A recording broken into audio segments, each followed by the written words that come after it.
అబ్బబ్బబ్బబ్బా, ఎప్పుడు ఆ బైబుల్ పట్టుకొని ప్రార్థన చేస్తూనే ఉంటుంది. అందరూ రెడీ అయ్యి కాలేజ్కి వెళ్తుంటే ఇది మాత్రం సమయం దొరికితే బైబుల్ పట్టుకొని ప్రార్థన చేస్తూనే ఉంటుంది. ఏంటే అలా మండిపడుతున్నావు? తాగావా తిన్నావా? నేను చూస్తుంటేనే కడుపు మండిపోతుంది, ఇక తాగావా తిన్నావా అని కూడా అడుగుతున్నావా? సరే తిన్నాం పదా. నువ్వేనా అనేది? అవునే. సరే తిన్నాం పదా.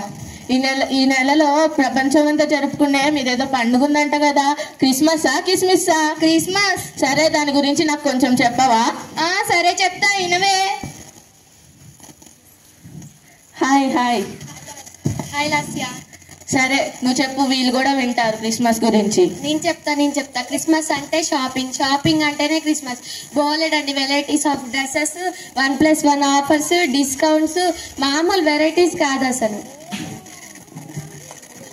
ట్రింగ్ ట్రింగ్. Hello madam. చెప్పండి మేడం. మింత్రా నుంచి ఆర్డర్ వచ్చింది మేడం. ఆర్డర్ వచ్చిందా? ఓటీపీ చెప్పండి మేడం. 1020. Okay madam. ఇది ఎక్కడ పెట్టాలి మేడం? అక్కడ వాచ్మ్యాన్ ఉంటారు, ఇచ్చేసి వెళ్ళండి మేడం. Okay madam. ఎన్ని వెరైటీస్ ఆఫ్ డ్రెస్సెస్ అసలు టైమే ఉండట్లేదు అసలు డ్రెస్సెస్ తీసుకోవడానికి. ట్రింగ్ ట్రింగ్. హలో చెప్పండి madam. You order madam. Order వచ్చిందా? ఓటీపీ చెప్తాను మేడం. చెప్పండి మేడం. 2040. ఇక్కడ లాక్ వేసింది మేడం. ర్యాక్ లో పెట్టండి. Okay madam. చూసారా ఎన్ని వెరైటీస్ ఆఫ్ డ్రెస్సెస్? వీటన్నిటికీ మళ్ళీ మ్యాచింగ్స్ తీసుకోవాలి. మీరు ఎవరైనా నాతో వస్తారా? మీ డాడీ సంపాదించే సంపాదన మొత్తం నీ షాపింగ్కే ఖర్చు అయిపోయేటట్టున్నాయి. నేను చెప్తా. క్రిస్మస్ అంటేనే డెకరేషన్ అంటేనే క్రిస్మస్. మా ఊర్లో చర్చి చుట్టూ కలర్ఫుల్ లైట్లు, పెద్ద స్టార్లు చాలా బాగా డెకరేషన్ చేస్తారు. మా బజార్లో అన్ని ఇల్లుల కన్నా మా ఇంటి మీదనే పెద్ద స్టార్ ఉంటుంది, కలర్ఫుల్ లైట్స్ ఉంటాయి. అవునా? వచ్చిందమ్మా పెద్ద తిండి పోతు. క్రిస్మస్ అంటే నేను చెప్తాను. క్రిస్మస్ అంటే తిండి అంటేనే క్రిస్మస్. హాట్ నాటుకోడి పులుసు, దమ్ బిర్యానీ. క్రిస్మస్ అంటే ముక్కలేని ముగ్ధది కాదు నాకు. మా అమ్మ చేసే varieties, fish, mutton, chicken. Christmas అంటే అట్లుండాలి. నేను చెప్తా. క్రిస్మస్ అంటే డెకరేషన్ కాదు, షాపింగ్ కాదు, తిండి కాదు. క్రిస్మస్ అంటే బ్యాండ్ అంటేనే క్రిస్మస్. డీజే పెట్టుకొని ఎగరాలి. క్రిస్మస్ అంటే బ్యాండ్ కాదు, డీజే కాదు, షాపింగ్ కాదు, ఏది కాదు. క్రిస్మస్ అంటే చూపిస్తారండి నాతో.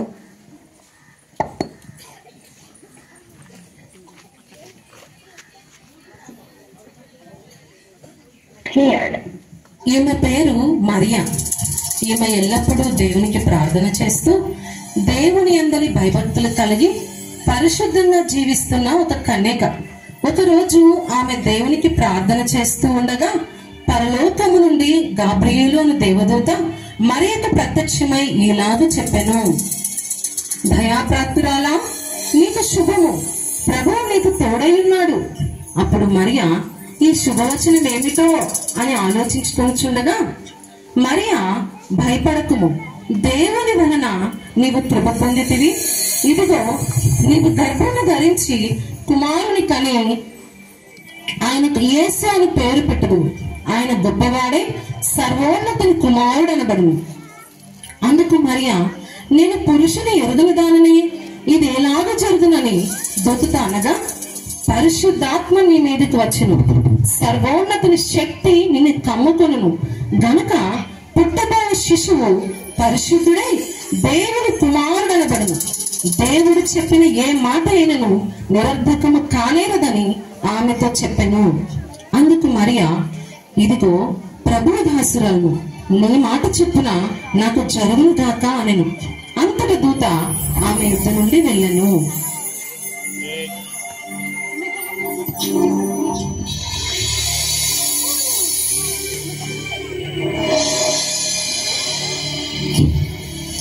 ఇతని పేరు యోసేపు. మరియా యోసేపునకు ప్రదానం చేయబడెను. అయితే వారేకము కాక మునుపు పరిశుద్ధాత్మ వలన ఆమె గర్భవతి ఆయను కనుక ఆమె భర్త అయిన యోసేపు నీతిమంతుడై ఉండి ఆమెను అవమానపరచునులక రహస్యముగా ఆమెను విడనాడ ఉద్దేశించెను. అతడు ఈ సంగతుల గురించి ఆలోచించుచు నిద్రించెను. ఇదిగో దేవుని దూత కలలో అతనికి ప్రత్యక్షమై, దావీదు కుమారుడైన యోసేపు, నీ భార్య అయిన మరియను చేర్చుకున్నట్టుకు భయపడకుము.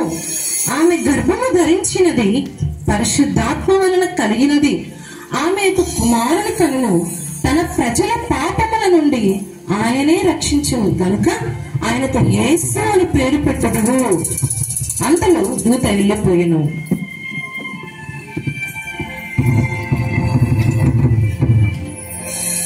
యోసేపు నిద్ర మేలుకొని ప్రభు దూత తనకు ఆజ్ఞాపించిన ప్రకారము చేసి తన భార్యను చేర్చుకొనెను.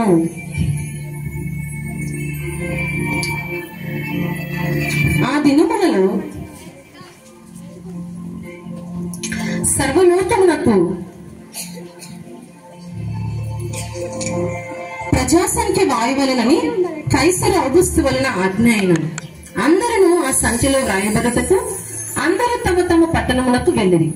యోసేపు అలాగే తనకు భార్యగా ప్రదానం చేయబడి గర్భవతి ఉండిన మరియతో కూడా ఆ సంఖ్యలో వ్రాయబడుటకు గలిలయలోని నజరేతు నుండి యూదయలోని బెత్లెహేమునకు ప్రయాణమై వెళ్ళిరి. వారు అక్కడ ఉన్నప్పుడు ఆమె ప్రసవ దినములు నిండెను గనుక వారు సత్రములో స్థలము కొరకు వెదకుచుండిరి.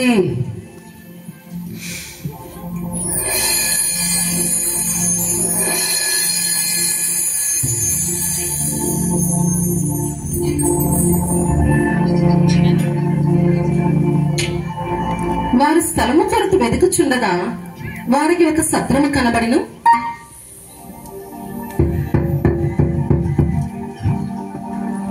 అమ్మా, మాకు ఇక్కడ ఏమైనా స్థలం ఉన్నదా? ఇక్కడ మీకు ఏ స్థలం లేదమ్మా, మీరు ఎక్కడికి వెళ్ళైనా స్థలం చూసుకోండి. ఇక్కడ లేదమ్మా, ఇక్కడ మీకు ఏమీ స్థలము లేదు, మీరు ఎక్కడికైనా వెళ్ళి చూసుకోండి. అంతటా వారు సత్రము కొరకు వెదకుచుండిరి.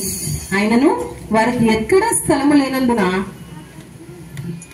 పశువుల పాకలో ప్రవేశించిరి.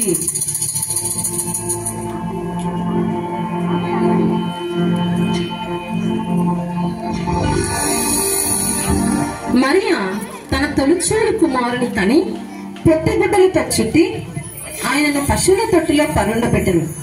ఆ దేశంలో కొందరు గొర్రెల కాపరులు పొలములో ఉండి రాత్రి వేళ తమ మందను కాచుకొనిచుండగా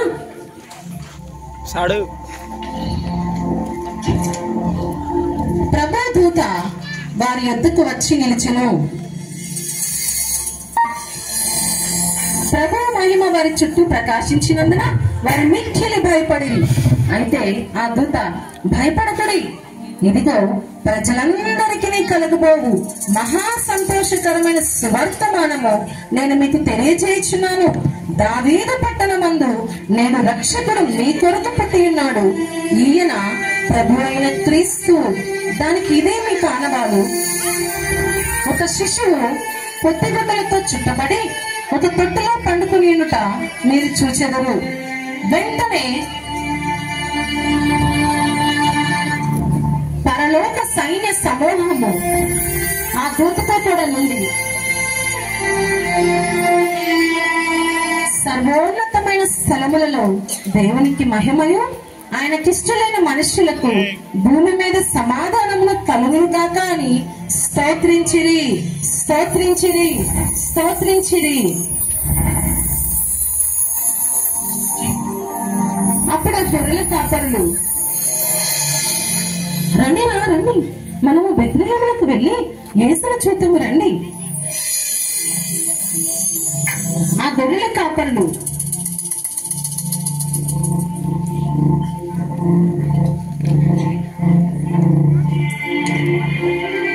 యేసును చూడ బయలుదేరి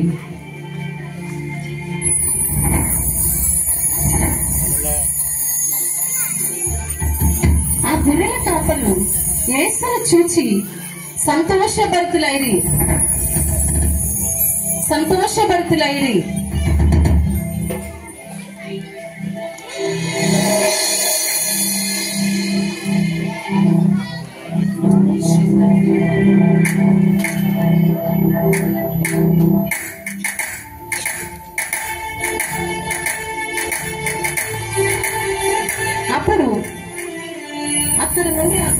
కాపరులు వెళ్ళిపోయారు.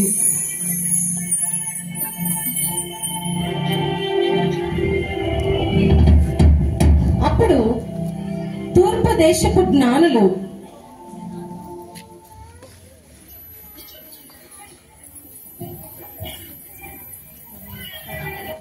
ఆ నక్షత్రము ఆ శిశువు ఉండిన చోటికి వచ్చే వరకు వారికి ముందుగా నడిచెను. వారు ఆ నక్షత్రమును చూచి అత్యానందభరితులై ఇంటిలోనికి వచ్చి తల్లి అయిన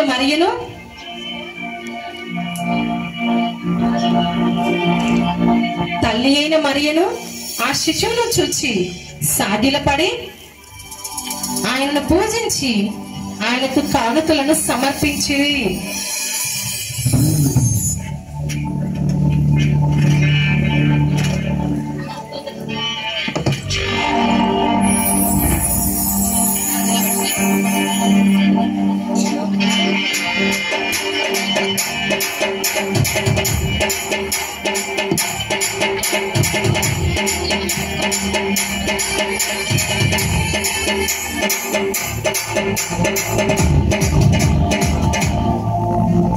చూసారా, దేవుడు మరి దేవాతి దేవుడైన దేవుడు పరలోకం నుండి ఈ భూమి మీదకి పశువుల పాటలో తను తాను తగ్గించుకొని నిన్ను నన్ను ప్రేమించి ఈ విధముగా ఆయన మనకు రక్షణ కలుగజేయుటకు, మన పాపములన్నిటిలో నుంచి విడిపించుటకు యేసుక్రీస్తు ప్రభువారు తానే ఈ లోకములకు ఒక బలియాగంగా, ఈ లోకంలో ఒక శిశువుగా జన్మించెను.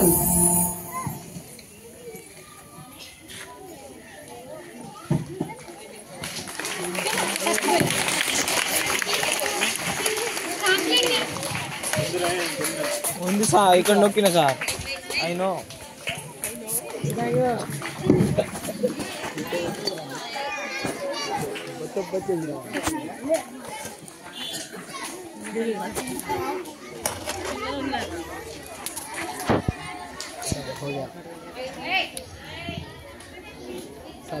సారీ రోహిత, నిన్ను మేము ఎన్ని మాటలన్నా నువ్వు మాత్రం తిరిగి ఒక్క మాట కూడా అనలేదు. క్రిస్మస్ అంటే తిండి కాదు, డెకరేషన్ కాదు, డీజే కాదు. నువ్వు తిరిగి మమ్మల్ని ఒక మాట కూడా అనలేదంటే నీ మనసులో యేసుక్రీస్తు ఉన్నాడు కాబట్టే.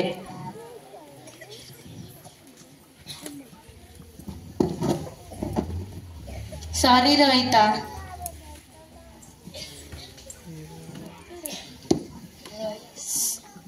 సారీ రోహిత, నిజంగా ఈ క్రిస్మస్ అంటే ఈ ఎంజాయ్మెంట్, ఈ తిండో షాపింగో డెకరేషనో కాదు.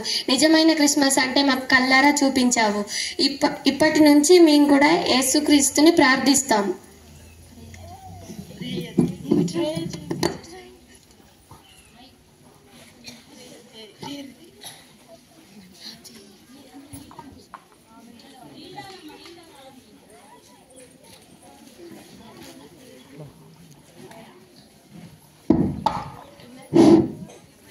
ఓకే, ప్రార్థన చేసుకుందాం.